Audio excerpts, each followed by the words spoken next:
Our next presenter, he is Mr. Knut Ørbeck-Nilssen, the Chief Executive Officer of DNV Maritime.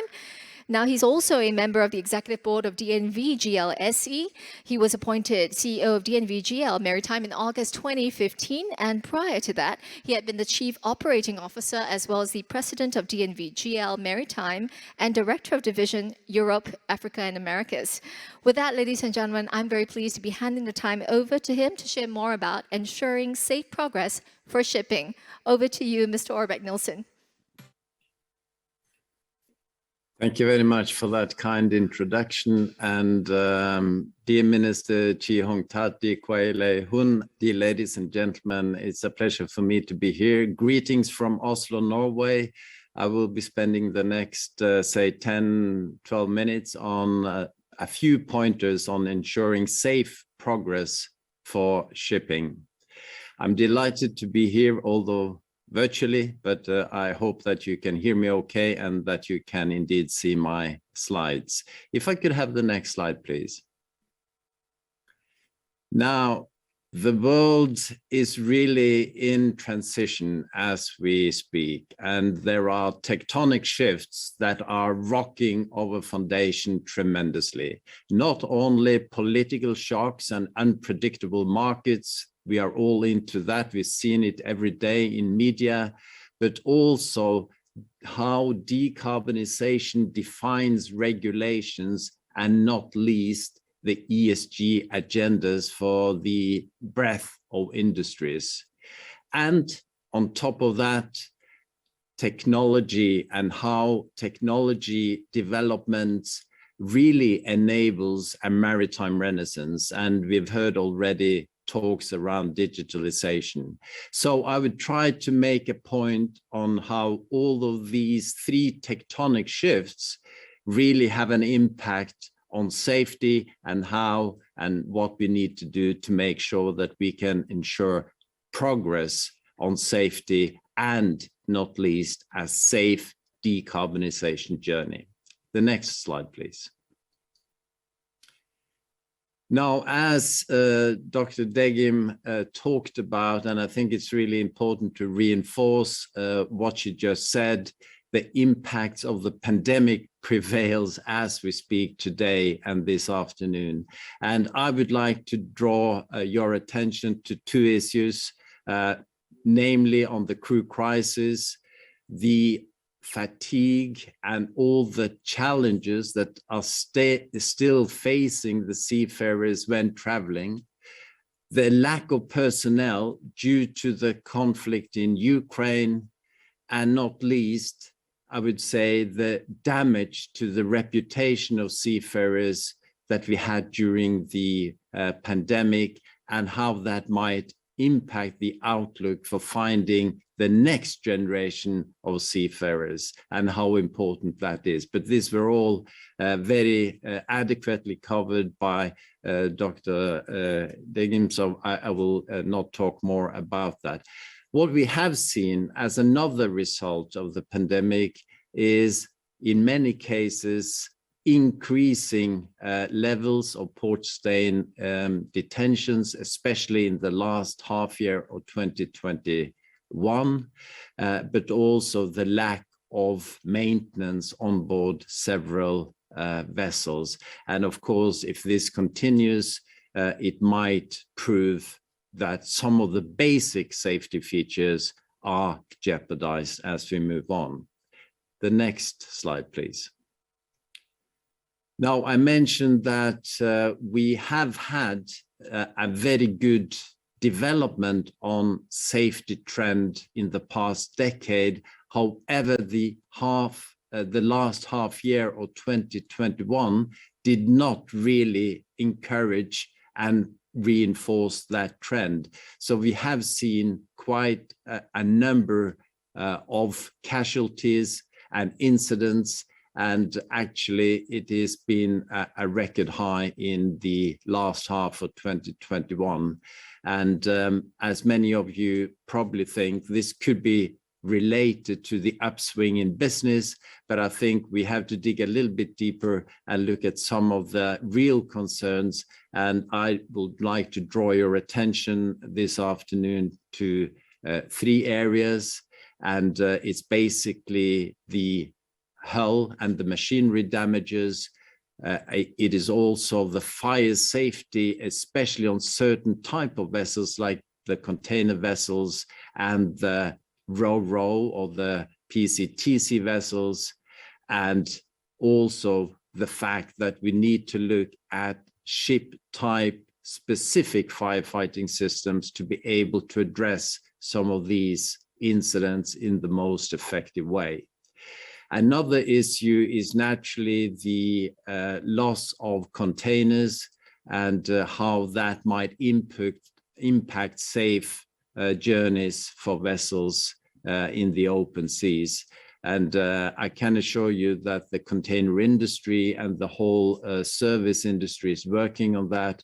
And also we have newly launched what we call an anti-roll assist app that will help the captains of these vessels to manage the dangerous roll situation that might impact the containers on the upper tiers of the stacks. If I could have the next slide, please. Now, as technology moves on, we can also see a much higher degree of automation. Now, this brings naturally a lot of positives, but also certainly there are some negatives associated with automation. I will not talk about cybersecurity at this conference, but that is also sort of on the flip side of higher degrees of automation. But what I would like to talk about is when we actually experience total blackouts on vessels. And only in 2019, there were 12 total blackouts registered. And you can imagine when a vessel is totally without power, how dangerous that can be if it's not in the open seas, but closer to port entries or in dangerous weather conditions.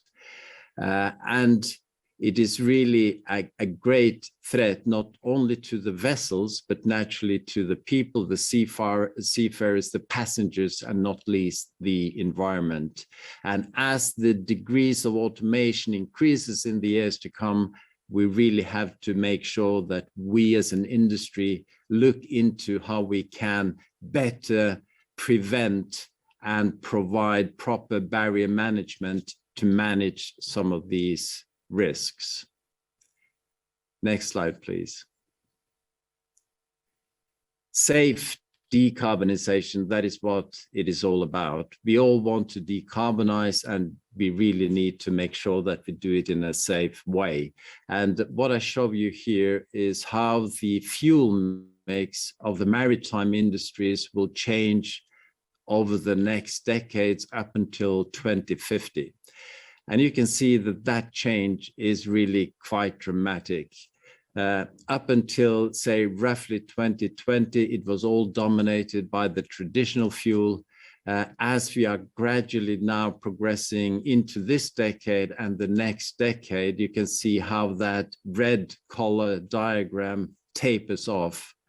And that is really facilitating decarbonization of the industry.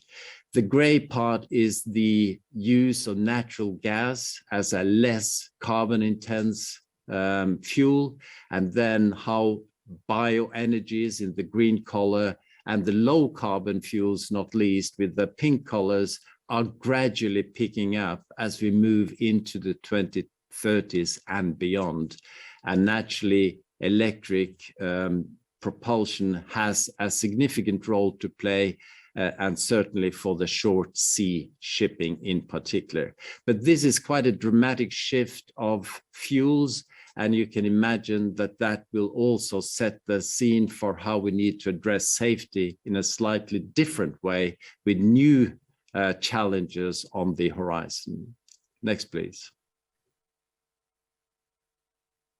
Next slide, please. Now, these emerging fuels, although it will be a gradual transition will create new safety risks, both for the vessels, but not least also for the crews on board.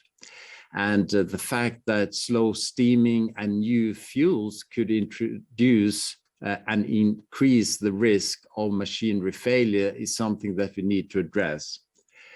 Now, if you just look back to last year, about 17% of the new builds in number had so-called alternative fuels, of which gas was the most significant part. If you look at how big that percentage is in gross tons, you can see it's nearly 36%. So the transition is happening, and it's happening to a large extent on the bigger vessels. And the fact that we are not just looking at one new type of fuel, but several different types of fuel that might need to be handled on the same vessel creates a challenge for not only the bunkering, but also the sort of operation and the learning and the knowledge of the seafarers. And there are naturally some technical challenges related to storage and propulsion systems, but not least, as I said, the human factor and how we need to train seafarers for both safe operations and bunkering operations of these multiple types of new fuels. Next slide, please.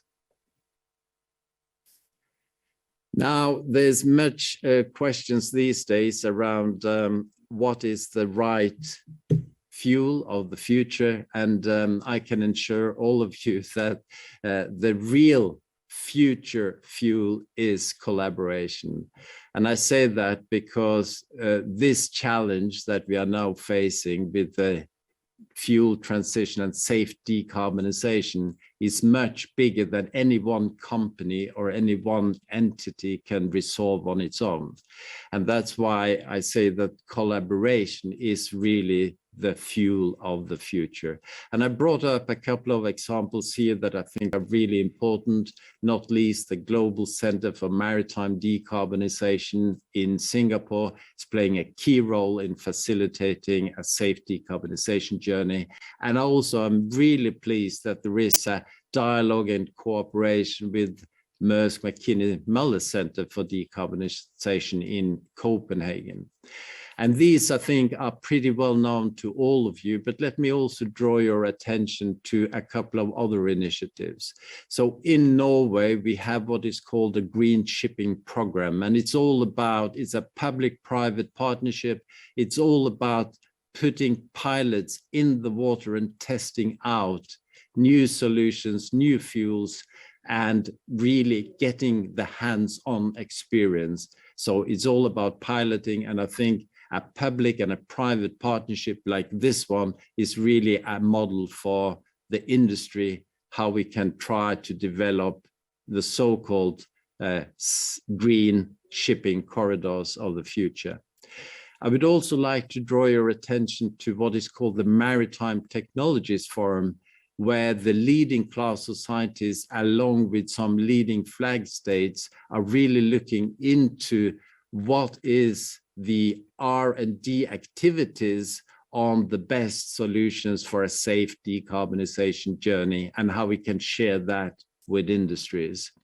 So my urge and my wish is that we are not looking at this as a competitive terrain, but that we are really looking to collaborate as much as we can to bring the world forward and make sure that the journey can be safe towards a decarbonized shipping industry. And with those words, I would like to end my keynote. And let me just again say to Minister Chi Hong Tat, thank you very much for the opening words. And to Kwa Lei Hun, thank you very much for leading the MPA through a fantastic period. We are so proud of the work that you have done.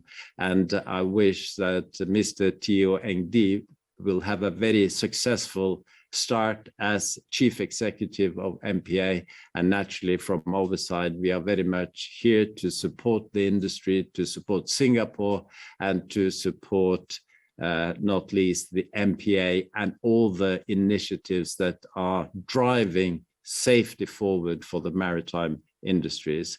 So with all of that, I thank you very much for your attention this afternoon. I wish you all a very good conference, and I will be listening in to the discussion and the panel that will take place from now. So thank you to all of you for listening in, and I wish you a wonderful conference. Thank you.